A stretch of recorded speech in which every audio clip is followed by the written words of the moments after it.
दोस्तों नमस्कार, मेरा नाम संदीप है और मेरे साथ मेरे सहयोगी अनुपम प्रसून हैं। उत्तर प्रदेश की राजनीति पर हम लगातार बात कर रहे हैं। उत्तर प्रदेश की राजनीति के वो किस्से कहानी आपको बता रहे हैं जो आपको जानना बड़ा ज़रूरी है। एक ऐसा ही किस्सा, एक ऐसी ही कहानी कि कैसे समाजवादी पार्टी नमाजवादी पार्टी बनती जा रही है।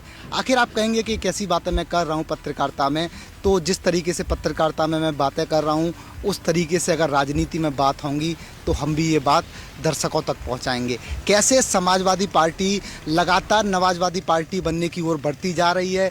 बरेली में जो कुछ होता है और उसके बाद आज जो हो रहा है उसके बाद अनुपम जी आज हम दर्शकों को वो बताएंगे कि क्या रिश्ते हैं, तेरा मेरा रिश्ता क्या, यानी अखिलेश यादव और समाजवादी पार्टी का रिश्ता क्या है। मैं एक सवाल आज पूरे उत्तर प्रदेश के लोगों से पूछना चाहता हूँ।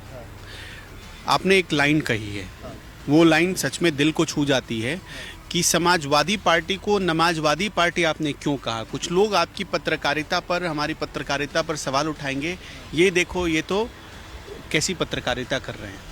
लेकिन जो राजनीति हो रही है वो कैसी राजनीति हो रही है उस पर कौन बोलेगा, उस पर भी बोलना तो हमारा काम है। अब आते हैं उस पॉइंट पर। आप एक बात बताइए, जिस आजम खान ने पूरी जिंदगी खपा दी समाजवादी पार्टी के लिए, उसको उस आजम खान से मिलने 14 लोग नहीं गए। उस आजम खान से 14 तो छोड़िए, समाजवादी पार्टी के सारे 37 सांसद ही चले जाते तो हम समझते कि ये बहुत बड़ी बात है। लेकिन एक आदमी जो दंगा करवा रहा था, जो दंगे की साजिश रच रहा था, जो आई लव मोहम्मद के नाम पर, मतलब पैगंबर साहब के नाम पर कैसे भड़का रहा था लोगों को, उसके नाम पर जो साजिश करता था उसको बचाने के लिए आपने 14 लोगों को भेज दिया। ये सवाल अखिलेश यादव से कौन पूछेगा? क्या ये सवाल अखिलेश यादव से नहीं पूछा जाना चाहिए कि आपने आजम खान, जिसने हड्डियां गला दी, अपने शरीर को खोखला करवा दिया आपकी वजह से, हजारों यातनाएं सह ली आपकी वजह से, योगी आदित्यनाथ को दुश्मन बना लिया अपना।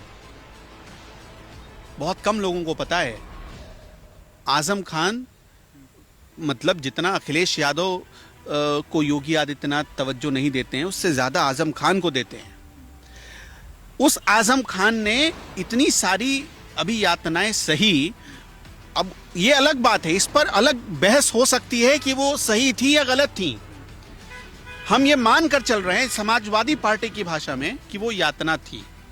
तो यातना थी तो भाई साहब आपके 37 सांसद ही तो भेज देते कम से कम। आपने वहां नहीं भेजा और एक दंगाई को बचाने के लिए आप 14 लोगों को भेज रहे थे जो दिल्ली से जा रहे थे और गाजियाबाद बॉर्डर पर पुलिस से लड़ गए। मैं आपसे पूछना चाहता हूं, समाजवादी पार्टी के एक एक कार्यकर्ता से पूछना चाहता हूं, कौन बताएगा इसका जवाब, कौन देगा, किसके पास है?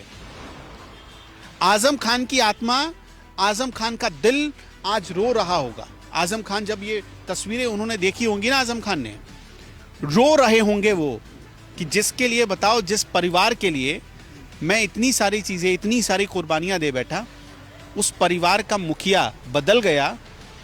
उस मुखिया के बेटे को बचाने के लिए मैंने कितनी कुर्बानियां दी।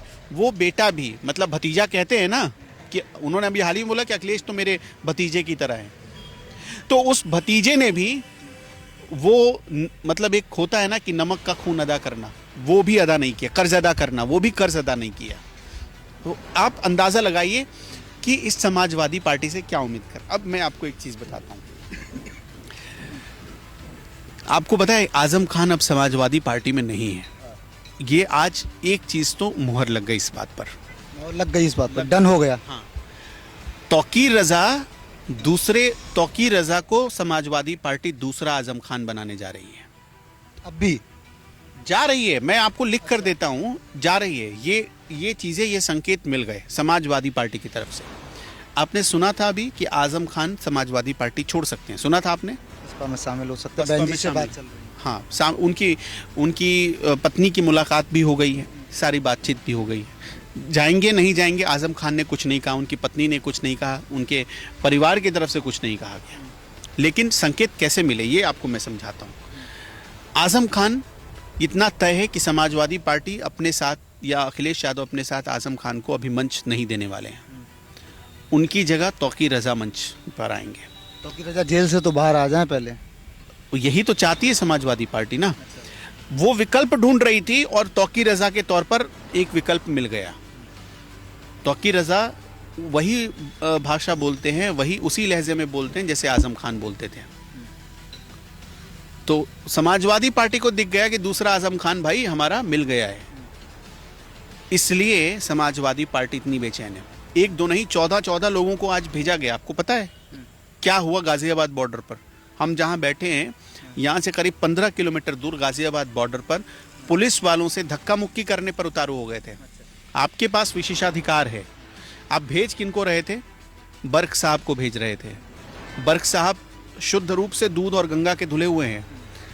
उनकी डिक्शनरी में तो दंगा शब्द है ही नहीं। संभल में तो पता नहीं किसने करवा दिया था। मुख्य आरोपी बर्क साहब को, अरे मुख्य आरोपी मत बोलिए, समाजवादी पार्टी पूरी मान जाएगी भाई।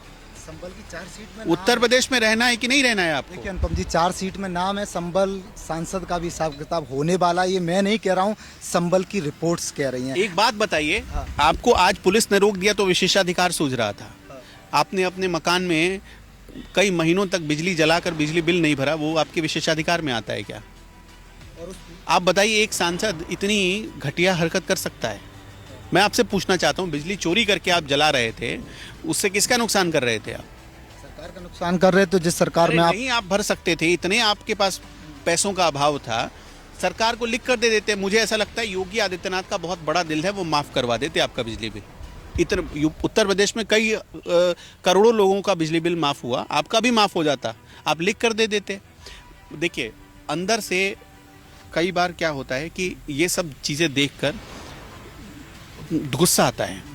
उत्तर प्रदेश को जिस खूबसूरती से योगी आदित्यनाथ ने बचा कर रखा है ना, उसको ये लोग बिगाड़ना चाहते हैं। एक भगवाधारी, एक संत, देखिए इनको समस्या इस बात से है कि एक संत को क्यों बिठाया गया भाई? संत का ये काम नहीं होता। आप बताएंगे संत का काम क्या होता है, क्या नहीं होता? आप बताएंगे? उस संत ने ये साबित कर दिया एक बार 5 साल कि संत का काम राजधर्म निभाना होता है, और वो दोनों काम कर रहे हैं। धर्म भी निभा रहे हैं, राजधर्म भी निभा रहे हैं। वो दूसरी बार भी 5 साल के लिए साबित कर चुका है। अब तो 1.5 साल बचा है, और दूर दूर तक कहीं से कोई उम्मीद नहीं कि ये सरकार गिरने वाली है। वो अलग अलग थंबनेल लगाकर चला लें कि योगी हटने वाले हैं, लेकिन इतना जान लीजिए, अमित शाह ने, आपको याद है, संसद भवन में अखिलेश यादव को बोला था कि चिंता मत करिए, वो फिर से रिपीट करने वाले हैं। तो अखिलेश यादव और योगी में क्या अंतर है? योगी कैसे राजधर्म निभाते हैं, कैसे उन्हें अपना सन्यासी धर्म निभाना होता है? बीच में एक चीज छूट गई। अब हमने आपको मैं बताया कि आजम खान पर हम आते हैं कि आजम खान क्यों दिख रहे हैं। आपको पता है, आजम खान और तौकी रजा में नहीं बनती है। आजम खान तौकी रजा में 2014-15 के बाद से, मुजफ्फरनगर दंगों के बाद से किसी बात पर मन मुटाव हुआ। आजम खान मिनिस्टर होते थे और तौकी रजा को भी मतलब एक राज्य मंत्री का दर्जा मिला था, और उसी वक्त से दोनों का 36 का आंकड़ा हो गया था। बीच में सुलह की कई बार कोशिश हुई, तौकी रजा ने कई बार 1-2 जगहों पर आजम खान के पक्ष में बयान दिया, लेकिन आज भी वो कड़वाहट, आजम खान वो टीस भूले नहीं है। और आप बताइए, आप आजम खान को ही चढ़ाने के लिए तौकी रजा को बचाने जा रहे हैं। मतलब ये मैसेज तो समाजवादी पार्टी ही पहुंचा रही है ना, आजम खान को चढ़ाने के लिए आप जा रहे हैं तौकी रजा को बचाने के लिए। आप एक बात बताइए, आजम खान आए, सबसे बात कर रहे हैं, आजम खान ने क्या कहा कि बरेली में जो हुआ गलत हुआ? बिल्कुल नहीं कहा है। क्यों नहीं कहा? आजम खान उस व्यक्ति के नस नस से वाकिफ हैं कि जिस व्यक्ति ने ऐसा करवाया है वो कौन है, वो क्या कर सकता है। यानी इस फैसले पर योगी के साथ हैं कि सही हुआ है बरेली में जो हुआ, जिन्होंने किया है। आप वो तो छोड़ दीजिए, अभी इस वक्त उत्तर प्रदेश में बहुत चर्चा है कि योगी बाबा ने अपना दिल बड़ा कर लिया है, और वो चर्चा इसलिए है, दिल बड़ा योगी आदित्यनाथ ने सचमुच उन्होंने किया है। हम कभी दूसरे वीडियो में डिटेल में अपने दर्शकों को समझाएंगे कि दिल बड़ा किया, प्रमाण भी दिखाएंगे कि यादव भी छूट रहे हैं, मुसलमान भी छूट रहे हैं। ठीक है, तो ये उत्तर प्रदेश के लोगों को समझना होगा। मतलब समाजवादी पार्टी के भीतर बैठे कई नेता समझ चुके हैं। अनुपम जी, अब दर्शकों को बता ही देते हैं कि तेरा मेरा रिश्ता क्या, यानी समाजवादी पार्टी का और इस मौलाना तौकीर रजा का, जिसने बरेली में 17 बार दंगे कराए, लगातार दंगे कराए। और समाजवादी पार्टी में ही मैं पिछली वीडियो में बताया, आपको लगातार बता रहा हूँ, इसी तौकीर रजा मौलाना को राज्य मंत्री का दर्जा दिया जाता है और लाल बत्ती और अब डेलीगेशन भेजकर इसे बचाया जाता है। यानी दर्शकों को अनुपम जी साफ सीधी भाषा में बता देते हैं कि वास्तविक जो समाजवादी पार्टी से तौकीर रजा के जो रिश्ते थे, क्या रिश्ते थे, कैसे अखिलेश यादव उन रिश्तों को आज भी निभा रहे हैं। देखिए, अखिलेश यादव निभा नहीं रहे हैं। अखिलेश यादव ये समझिए कि वो दूसरा आजम खान ढूंढ रहे थे और उनको दूसरा आजम खान मिल गया। आजम खान का कोई तो विकल्प होना चाहिए जो मुसलमानों को इकट्ठा करे।